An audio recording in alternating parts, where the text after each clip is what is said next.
Episode 7 is incredible. It's so emotional that I don't even know how to feel at this point.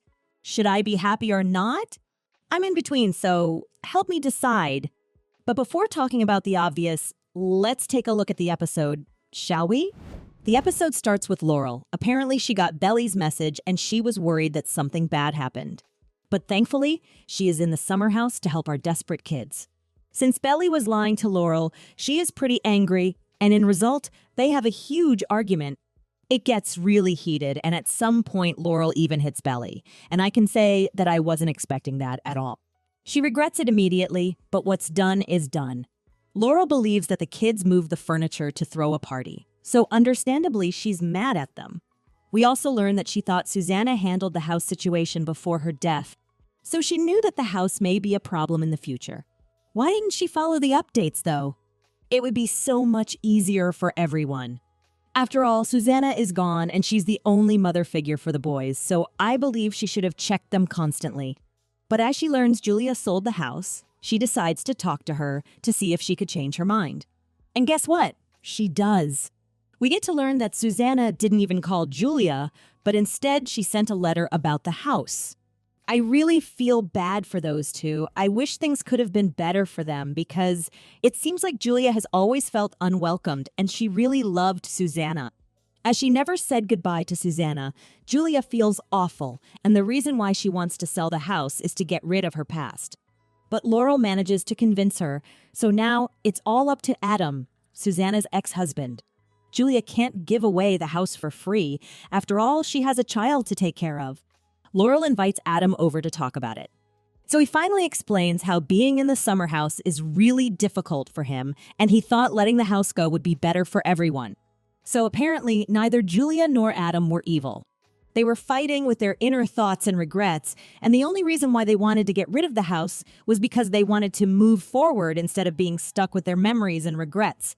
But in the end, he decides to sell his house in Boston to save the summer house, so everything's okay. The house is finally safe. I think we all knew that Laurel would be a huge help, so I still don't know why the kids never asked for her help. You see, she handled the situation in less than a day, and we've been waiting for this moment from the beginning of this season.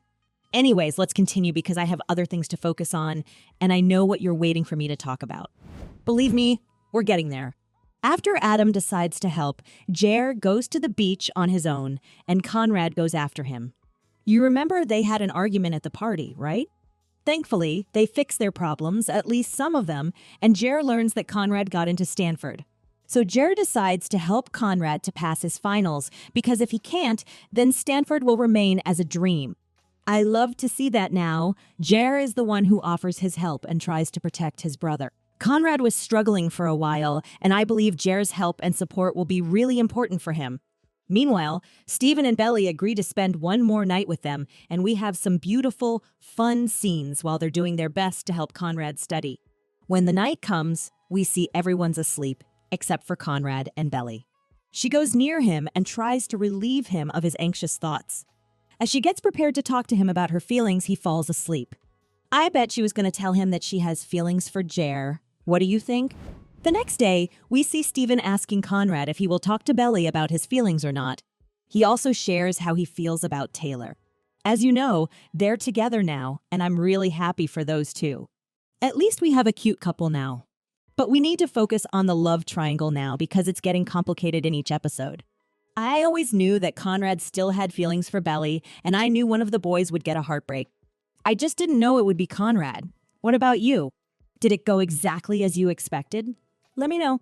As Belly and Jere waits for Conrad, Belly asks if Jere will give her a second chance, and he says he wouldn't take it if she ever changes her mind again. Belly says she wouldn't do it again, and she wants Jere. In result, they share a passionate kiss in the end, and Conrad sees them. The upcoming episode's title is Love Triangle, and it's the season finale. I believe things will get really complicated, and I feel like Conrad will try to repress his feelings as he always does and won't say anything until he gets to a point where he explodes. I really wonder what will happen in the end because I think it's not healthy for Belly to start a relationship with any of the boys. They've been through really intense stuff lately, and I believe it's not the right time. Because at the moment, they all need each other, and since they care about one another no matter what, I'm afraid they're confused about their feelings. I hope in the end, everything will go great for each character, and we see a trouble-free story from now on. What do you think about the last scene of this episode? Do you think Belly should be with Jere? Let me know in the comments below. If you enjoyed the video, hit the like button and share it with your friends. You can also subscribe for more videos like this one. Thanks for watching. See you soon.